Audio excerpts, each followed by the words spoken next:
नमस्कार। आज का हमारा टॉपिक है वाक्य के 8 पदों में से हमने कितने पद पढ़ लिए हैं अब तक? हमने 5 पद पढ़ लिए हैं। 5 पद कौन कौन से थे? संज्ञा, सर्वनाम, विशेषण और क्रिया। ये चारों तो आते हैं किसमें? विकारी पद में। विकारी पद किसको बोलते हैं? जो किसके अनुसार बदल जाते हैं? जो लिंग, वचन, काल और कारक के अनुसार बदल जाते हैं तो उन्हें हम बोलते हैं विकारी शब्द। ठीक है। और फिर 5वां पढ़ा था हमने क्रिया विशेषण, और क्रिया विशेषण के साथ में ही क्रिया विशेषण के भेद हमने अच्छे से पढ़ रखे हैं।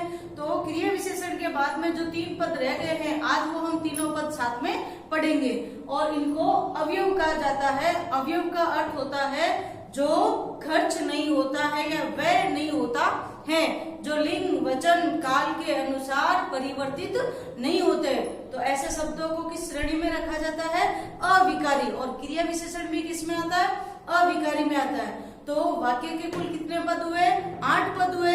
8 पद में से 4 तो होते हैं विकारी और 4 होते हैं अविकारी। अब अविकारी में आज हम तीनों पद पढ़ेंगे। कौन से तीनों पद? एक तो संबंध बोधक, समुच्चय बोधक अवयव और विस्मय आदि बोधक अवयव। अब पहले इन तीनों के अर्थ को समझ लेते हैं। इनका अर्थ ये क्या कहते हैं? संबंध बोधक। संबंध क्या करते हैं? संबंध का नाम आते ही दिमाग में क्या आता है?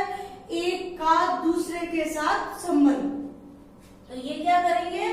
एक दूसरे का क्या बताते हैं? संबंध बताते हैं, आपसी। अब किसका संबंध बताएंगे? एक दूसरे के साथ में। तो संज्ञा या सर्वनाम का किसके साथ में? वाक्य के अन्य शब्दों के साथ क्या बताते हैं? ये अपना संबंध। क्या बताते हैं? संबंध। तो ये हो गया इसका अर्थ। बोधक यानी ज्ञान कराने वाले। बोधक यानी ज्ञान कराने वाले। किसका ज्ञान करवाते हैं? ये संज्ञा या सर्वनाम शब्दों का उसमें प्रयुक्त या वाक्य में प्रयुक्त जो अन्य शब्द आए हैं उनके साथ में संबंध बताने का काम करते हैं। इसके अर्थ में ही इसकी परिभाषा छुपी हुई है। अब दूसरा है समुच्चय बोधक। अब बोधक का अर्थ तो पता है आपको, और समुच्चय का अर्थ होता है समूह। क्या अर्थ होता है? समूह। तो समूह को जोड़ने का काम करता है। समूह किसके होंगे? शब्दों के समूह तो होते ही होते हैं, और जो वाक्यों को आपस में जोड़ने का काम करता है वो कौन करता है? समुच्चय बोधक अवयव। 2 स्वतंत्र उपवाक्यों को जोड़ने का काम, या यूं कहे संयुक्त वाक्य जहाँ कहीं पे भी काम में लिए जाते हैं, संयुक्त वाक्य में समुच्चय बोधक के दोनों भेदों को काम में लिया जाता है। समानाधिकरण जो आता है वो तो आता है किसमें? संयुक्त वाक्य में। और जो मिश्र वाक्य होते हैं, मिश्र वाक्य में प्रयोग किया जाता है किसका?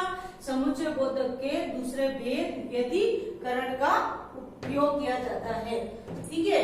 अब तीसरा आता है अपने विस्मय आदि बोधक अवयव। विस्मय आदि का अगर इसका विच्छेद करके देखें हम तो आपको क्या मिलेगा? विस्मय प्लस आदि। तो विस्मय, विस्मय का शाब्दिक अर्थ क्या होता है? अचरज, या हम ऐसा कुछ देखते हैं जिससे हमें क्या होने लगती है?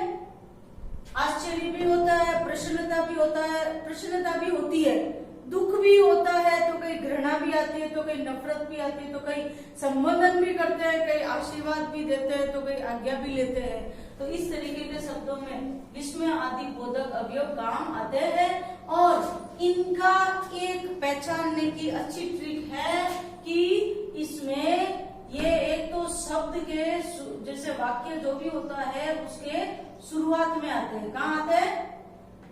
विस्मय आदि बोधक कभी भी वाक्य के अंत में या बीच में काम में नहीं लिए जाते। ये हमेशा वाक्य के शुरुआत में होंगे, और उसके बाद में जब भी कोई शब्द लिखा होगा उसके बाद में ये आपको चिन्ह दिखाई दे, एक खड़ी पाई और नीचे एक छोटा सा बिंदु, उसको बोलते हैं, इसको विस्मय आदि बोधक चिन्ह कहा जाता है। ये इसकी पहचान है। इसके द्वारा हम पहचान सकते हैं कि वाक्य में कहाँ पे विस्मय आदि बोधक अवयव है। तो आइए हम इनको विस्तार से समझते हैं। मैंने कुछ उदाहरण लिखे हैं, उदाहरणों के माध्यम से हम इन्हें समझ सकते सकते हैं कि कहाँ पे संबंध बोधक अवयव होगा। मैंने एक बार में सारे आपके लिए उदाहरण लिख रखे हैं। क्या है कि एक बार में वीडियो देखने से या केवल परिभाषा समझाने से या केवल शब्दों को लिख देने से हम अच्छी तरीके से समझ में नहीं आता है, तो क्यों ना उदाहरणों के माध्यम से ही करें। और यही उदाहरण, इसके अलावा भी उदाहरण, जैसा कि मैंने पहला भी आपको बोला है कि आप अपनी पुस्तक उठाइए और कोई भी हिंदी पुस्तक में से आप उन वाक्यों को उठाइए और उन वाक्यों में उन शब्दों को पहचानने की कोशिश कीजिए। यदि आपकी संज्ञा पहचानने की ट्रिक अच्छी नहीं है तो वीडियो को पूरा देखें, ट्रिक को देखें, किस तरीके से लिया जाता है, किस तरीके से शब्दों को बनाया जाता है, तो आप उसमें से आप पहचानने लगोगे। धीरे धीरे अभ्यास करने से ही सब कुछ अच्छा होता है। तो आप भी ऐसे कीजिए। आइए हम उदाहरणों से समझते हैं। पहला लिखा मैंने कि राम और श्याम अच्छा गाते हैं। अब इसमें जैसे कि संज्ञा और सर्वनाम शब्दों को एक तो जोड़ने का भी काम करते हैं और एक वाक्य के साथ अन्य शब्दों के साथ में भी संबंध बनाते हैं। तो ये जैसे मैंने लिया है कि राम, ये क्या है, संज्ञा शब्द हो गया। अब इस संज्ञा शब्द को या इस संज्ञा शब्द का वाक्य के दूसरे शब्दों के साथ में संबंध कौन बना रहा है, संबंध बना रहा है और ये इसके साथ में संबंध बता रहा है ना कि राम और श्याम। तो ये और यहाँ पे क्या हो जाता है, अपना संबंध बोधक अवयव।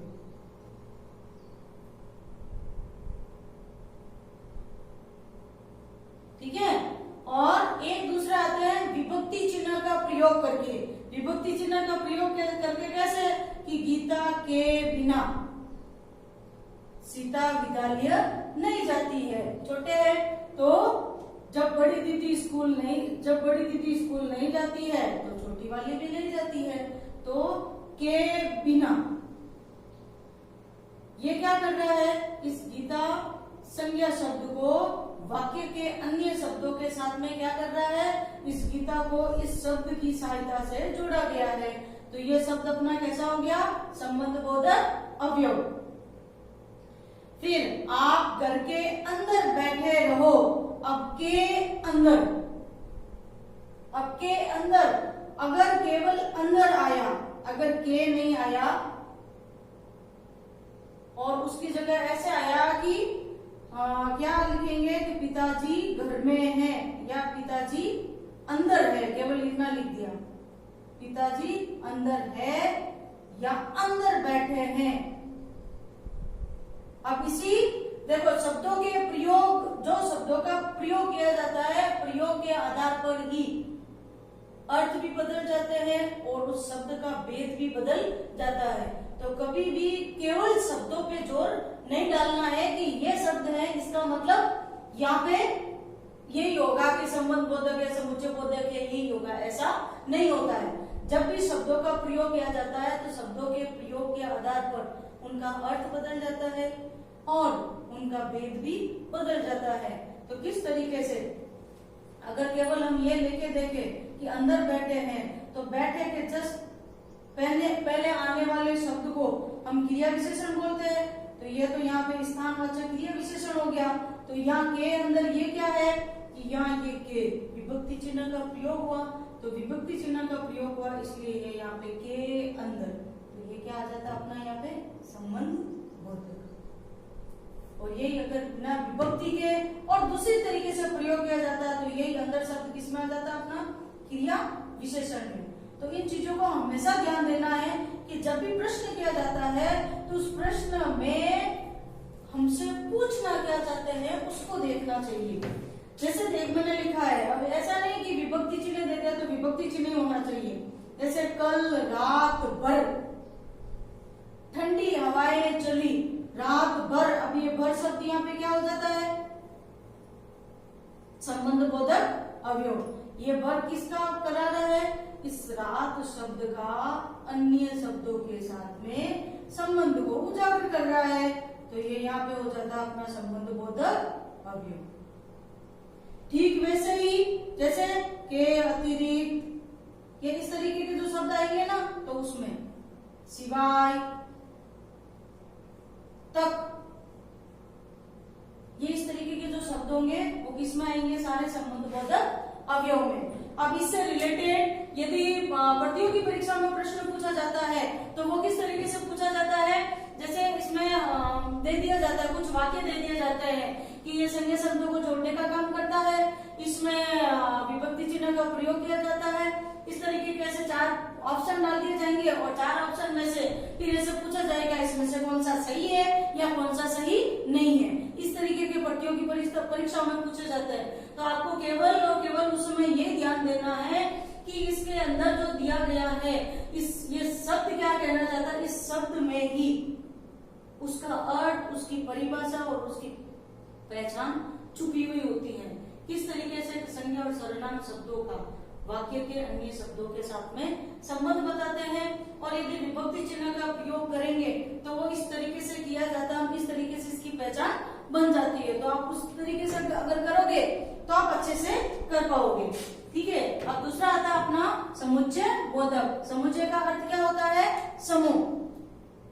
अब ये समूह क्या काम करता है कि 2 वाक्यों को आपस में जोड़ने का काम करता है। अब 2 वाक्य कौन से होंगे, जैसे हम कोई भी लाइन कोई भी लिखते हैं, जैसे मैंने यहाँ अगर मैं समझू लिखूं कि ये मेरा एक पूरा वाक्य हो गया। अब उस पूरे वाक्य में यदि मैं ऐसे कर दूं, एक ये और एक ये, क्या इस तरीके से वाक्य होते हैं? आपने देखे होंगे संयुक्त वाक्य किस तरीके से होते हैं। और यहाँ जो वाक्य के भाग हो जाते हैं उनको हम क्या बोलते हैं, उपवाक्य। तो ये एक उपवाक्य, ये एक उपवाक्य और ये एक उपवाक्य। अब इन उपवाक्यों को कोमा लगाकर तो लिखा भी जाता है, लेकिन कई बार ऐसा होता है कि इनके अंदर कुछ शब्दों को जोड़कर एक पूरा वाक्य बनाया जाता है। तो जो यहाँ शब्दों को जोड़ने के लिए यहाँ जो प्रयोग में लिए जाएंगे वो किस नाम से जाने जाएंगे, समुच्चय बोधक अवयव से। किस नाम से जाने जाएंगे, समुच्चय बोधक। समुच्चय बोधक क्यों कहलाएंगे, क्योंकि ये वाक्यों के समूह को जोड़ने का काम करते हैं, इसलिए। ठीक है। अब देखिए समुच्चय बोधक किस तरीके से हो जाते हैं या इसके भेद कितने होते हैं। एक तो होता है समानाधिकरण। समानाधिकरण क्या करता है, जोड़ने का काम करता है किसको, समान वाक्यों को, अपने समान वाक्यों को जोड़ने का काम करता है। ठीक है। और जबकि दूसरा जो भेद है व्यतिकरण क्या करता है, आश्रित। इसमें ऐसे होते हैं, एक तो आश्रित वाक्य और फिर होता है प्रधान उपवाक्य। उनको जोड़ने का काम कौन करता है या विभाजन का काम कौन करता है। जब इस तरीके के उदाहरण हम पढ़ते हैं, इस तरीके के उदाहरण हमें देखने को मिलते हैं किसमें, मिश्र वाक्य में। मिश्र वाक्य में क्या होता है, पिताजी ने कहा कि, अब की शब्द यहाँ पे क्या हो जाता है कि फिर आगे बोल दिया जाता है कि तुम पढ़ाई करो, पढ़ाई करने से तुम्हें अच्छे अंक प्राप्त होंगे, तुम अच्छे आदमी बनोगे, तुम्हें सफलता मिलेगी। इस तरीके का बोला जाता है। तो ये क्या हो जाता है, एक प्रधान वाक्य। अब यहाँ पे प्रधान वाक्य का कौन काम कर रहा है कि पिताजी ने कहा। अब पिताजी ने कहा ये प्रधान वाक्य हो जाता है। अब आगे की लगते या इसके आगे आप कितने वाक्य लिख सकते हो, कुछ भी लिख सकते हो। तो ये हो जाता है अपना आश्रित। ये इसके ऊपर किसके ऊपर, ये वाक्य किस पे है, इस पे आश्रित है। और ये अपना क्या बोला जाता है, प्रधान उपवाक्य। तो प्रधान उपवाक्य हुआ तो किस तरीके से हो गया कि भाई तो उसको जोड़ने का काम कौन करता है, ये जैसे की आया, यानी जैसे 2 वाक्यों को जो हमें पता चल जाता है कि ये वाला इसके ऊपर टिका हुआ है, यानी वो कथन स्वतंत्र नहीं होता है, इसके ऊपर आश्रित होता है। तो इस तरीके से जब हम वाक्य पढ़ेंगे तब पूरा विस्तार से पढ़ेंगे कि किस तरीके से मिश्र वाक्य बनते हैं, कैसे संयुक्त बनते हैं और कैसे सरल वाक्य बनते हैं, वो हम उस समय विस्तार से पढ़ेंगे। तो समानाधिकरण और व्याधिकरण ये इसके 2 भेद होते हैं और इनको हम अच्छे से समझ सकते हैं। इसका नाम आप दूसरा रख के पढ़ सकते हो। इसका नाम रख दीजिए आप संयोजक यानी जोड़ने वाला, और इसका नाम आप रख दीजिए विभाजक। तो क्या होगा कि आपको इसके जो भेद होंगे वो आपको अच्छे से याद रहेंगे। अब कैसे, अब इसके समानाधिकरण के भी भेद माने गए हैं, संयोजक है, विरोध सूचक है और विकल्प, ये भेद माने गए। जैसे मैंने यहाँ लिखा है कि राम गांव गया और श्याम कल जाएगा, तो ये किस श्रेणी में आ जाता है? संयोजक में, क्योंकि ये क्या कर रहा है? इन दोनों को जोड़ने का काम कर रहा है। और यहाँ पे ये और शब्द क्या आ गया? यहाँ पे और शब्द किसका काम कर रहा है? आपके समानाधिकरण समुच्चय बोधक अवयव का काम कर रहा है। अब यही समुच्चय बोधक आप ये सोचोगे कि यही और शब्द यहाँ पे तो संबंध बोधक का काम कर रहा है, तो यहाँ ये समुच्चय बोधक कैसे हो गया? तो ये ऐसा हुआ कि जैसे ये एक वाक्य है और ये भी एक वाक्य है, और चूंकि हमने पढ़ा है कि समूह को जोड़ने का काम करता है, तो यहाँ पे तो ये दो समूह जुड़ रहे हैं, जबकि यहाँ पे ये और क्या कर रहा था? इसको यानी पहले वाले संज्ञा शब्द का दूसरे शब्दों के साथ में संबंध बता रहा था। तो इसलिए हमेशा दिमाग में ये चीज रख लो, चाहे कैसे भी शब्द हो, किस तरीके से के भी शब्द हो, जब उनका प्रयोग किया जाता है वाक्य में, तो उनके अर्थ भी बदल जाते हैं और उनके भेद भी बदल जाते हैं। ठीक वैसे अभी आपने देखा कि और शब्द यहाँ समुच्चय बोधक का भी काम कर रहा है, और यही और शब्द यहाँ पे संबंध बोधक का भी काम कर रहा है। ठीक है, फिर राजू मन लगाकर पढ़ रहा है ताकि अच्छे नंबर ला सके, तो ये ताकि शब्द यहाँ पे क्या हो गया? समुच्चय बोधक यानी समानाधिकरण समुच्चय बोधक, क्योंकि ये दोनों को जोड़ने का काम कर रहा है। ये दोनों समान तरीके के वाक्य है, कोई अलग अलग वाक्य नहीं है। ठीक है, अब इसी समानाधिकरण में दूसरा शब्द आता है कि विरोध सूचक, जब हम विरोध प्रकट करते हैं। ठीक है, जैसे लिखा है कि मैंने उदाहरण से समझते हैं। मोहन और राम व्यायाम करते हैं, मगर, अब मगर, किंतु, परंतु, लेकिन, ये शब्द क्या आ जाते हैं? विरोध दर्शाने के लिए किए जाते हैं। अब यहाँ पे ये सोहन नहीं करता है, सोहन नहीं करता है, तो यहाँ कहने वाला वक्ता क्या कहना चाह रहा है? वो विरोध प्रकट कर रहा है किसके प्रति? इस सोहन के प्रति। क्यों कर रहा है? कि ये दोनों तो व्यायाम करते हैं लेकिन ये नहीं करता है। जब विरोध प्रकट किया जाता है तो वहां पे क्या हो जाता है? विरोध सूचक समानाधिकरण समुच्चय बोधक अवयव। इतना लंबा वैसे पूछा नहीं जाता है, लेकिन फिर भी आपको पता होना चाहिए। लेकिन, अगर, किंतु, परंतु, नहीं तो, ना, ऐसे ये तो क्या कर, ये किसका काम करता है? ये विरोध सूचक का काम करते हैं। अब एक और देखते हैं, जैसे कि कल बादल छाए मगर बारिश नहीं हुई, लेकिन बारिश नहीं हुई, तो ये क्या हो गया? कि बादल छाए तो आशा बंध गई थी कि बारिश आएगी, लेकिन नहीं आई, तो यहाँ क्या प्रकट हो गया? विरोध प्रकट हो गया। तो ये क्या हो जाता है? विरोध सूचक संबंध बोधक अवयव। ठीक वैसे ही और लेके देखते हैं, जैसे मैंने ये तीसरा टाइप दिया है विकल्प। ये बहुत कम जगह पूछा जाता है, लेकिन फिर भी इस समय का, ये समय कौन सा चल रहा है? लॉकडाउन का समय चल रहा है, आप कहीं बाहर नहीं जा रहे हैं, लेकिन फिर भी तकनीकी के या नवाचारों के प्रयोग से आरके एजुकेशन जो आपके लिए लेके आया है, ये तकनीकी या ई लर्निंग के सहारे आप अपने इस समय का क्या कर सकते हैं? उपयोग कर सकते हैं। अब ये आपके ऊपर निर्भर करता है कि आप कैसे करो। तो ये वाक्य मैंने आपके लिए बनाया है, पढ़ने वालों के लिए। किसके लिए? पढ़ने वालों के लिए ये उपयोगी है, और नहीं पढ़ने वालों के लिए तो चाहे लॉकडाउन खत्म भी हो जाए तो भी वो वैसे ही पढ़े रहते हैं। ठीक है, तो इसको कैसे पढ़े मैंने? इस समय का आप उपयोग करें या व्यर्थ गवाएं। तो ये क्या हो गया? विकल्प। दो विकल्प दिए जाते हैं। मैं तो पढ़ रहा हूं, आप चाहे सो जाओ, तो ये क्या हो जाता है? विकल्प। जब एक वाक्य और दूसरे वाक्य में पूरा भिन्न अर्थ मिले आपको, या उसमें कुछ विकल्प चुनने का, जैसे अपन यूं समझ ले कि जो ऑप्शनल प्रश्न होते हैं, ऑप्शनल प्रश्न में अ ब शब्दों में से आपको कौन सा ठीक लगता है, यदि आपका दिमाग सही काम करता है, यदि आपने अच्छे से पढ़ाई कर रखी है तो आप सही विकल्प चुन लेते हैं, और यदि आपने उटपटांग तरीके से सही से नहीं पढ़ा है तो आप गलत विकल्प करके आ जाते हैं। तो ठीक वैसे ही तो इस शब्दों को क्या कहेंगे? यान, अन्यथा, इस तरीके के जो शब्द आते हैं, चाहे, तो वो किसमें आते हैं? विकल्प सूचक समानाधिकरण समुच्चय बोधक अवयव। ये इसके तीनों भेद हो गए। ठीक है, और इसके अलावा एक भी बार अंक मिलेंगे या ग्रेडिंग होगी। जैसे 8वीं बोर्ड परीक्षा में ऐसा होता है, कई बार आदेश आते हैं कि इस बार नंबर मिलेंगे, अंक दिए जाएंगे, तो इसको ऐसा लिखा जाता है इस बार अंक मिलेंगे या ग्रेडिंग होगी। तो ये या शब्द यहाँ पे क्या हो गया, विकल्प सूचक। ठीक है, अब व्यधिकरण के अपन देखते हैं कि व्यधिकरण का आप, ये अच्छा सा उदाहरण था आपके कि पिताजी ने कहा कि तुम पढ़ो।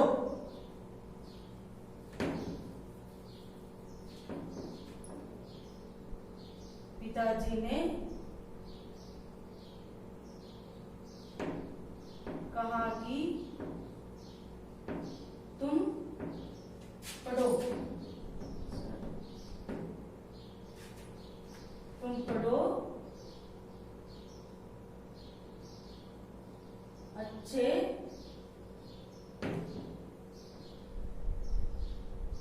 अच्छे नंबर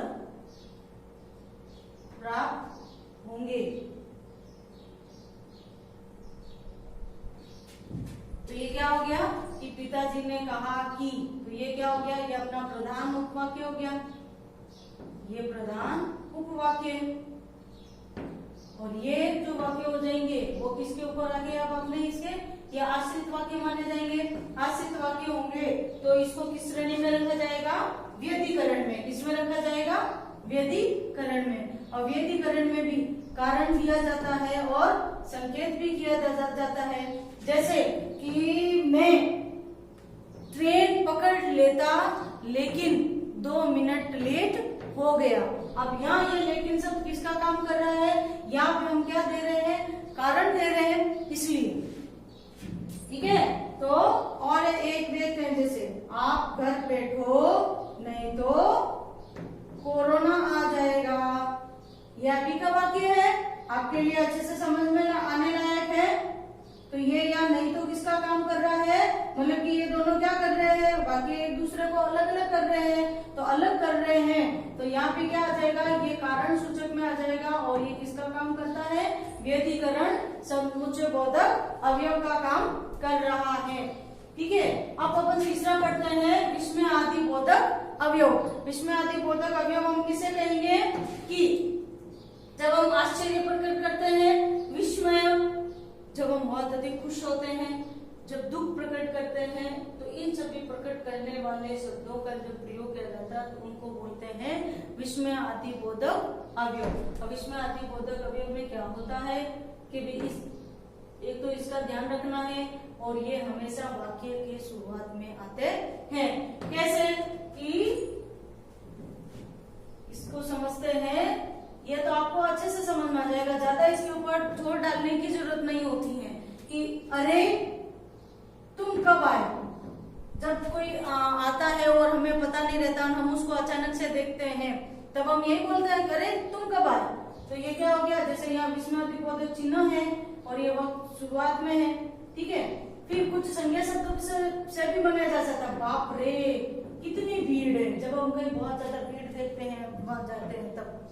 ठीक है, हाय दुख प्रकट कर देते हैं। एक हाय वो भी होता है जब अपन किसी की खूबसूरती को देखते हैं, एक हाय वो भी होता है जब हम किसी दुखी को देखते हैं कि बेचारा कितना दुखी है। फिर चेतावनी भी दी जाती है, जैसे अभी दी जा रही है, बहुत ज्यादा दी जा रही है कि सावधान, इसमें आदि बोधक चिन्ह, बाहर कौन बैठा है, कोरोना बेटा क्या कर रहा है, आपकी राह देख रहा है, तो घर बैठे रहिए। ठीक है, फिर वाह कितना सुंदर चित्र है। फिर घृणा करने के लिए, कहीं कहीं घृणा करते हैं तो वो छी छी, यह तो बहुत ही गंदा है। एक हे प्रभु, ये भी दिया जाता है कि हे प्रभु, प्रार्थना करते हैं तब भी किया जाता है। तो बस आपको तो ये ध्यान रखना है कि इस तरीके के एक तो वाक्य के शुरुआत में और ये दिए जाएंगे तब, जैसे अजी सुनते हो, पत्नी के द्वारा जो आवाज लगाई जाती है वो सुनते हो या सुनो, तो ये इस तरीके के शब्द किसमें आ जाएंगे, अपने विस्मय आदि बोधक अवयव में आ जाएंगे। तो ये अपने सब क्या थे, आज हमारा ये